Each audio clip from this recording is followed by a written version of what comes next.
j'ai compris rapidement que le regard que l'on pose sur les hommes politiques est différent de celui qu'on pose sur les femmes politiques. Je considère que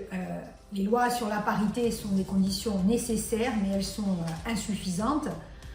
Donc je crois qu'au-delà de la parité, y compris à l'échelle régionale,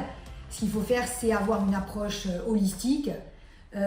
qui permette de créer les conditions pour que les femmes puissent accéder à plus de responsabilités, c'est-à-dire qu'elles doivent se voir confier des dossiers importants, des missions importantes,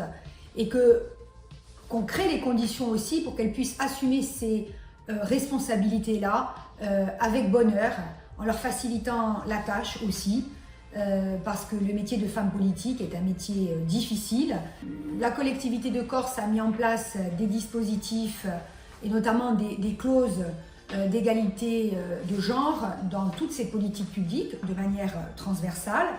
mais plus précisément, elle a mis en place des programmes et des actions dans le domaine, par exemple, de la promotion de l'entrepreneuriat féminin, dans le domaine de l'accession pour les jeunes filles aux carrières scientifiques, pour les soutenir dans ces démarches-là, mais également pour le développement des pratiques sportives pour les femmes qui renoncent souvent au sport parce qu'elles cumulent plusieurs activités. Évidemment, un observatoire des violences faites aux femmes, c'est particulièrement important lorsqu'on a des responsabilités au plus proche du terrain,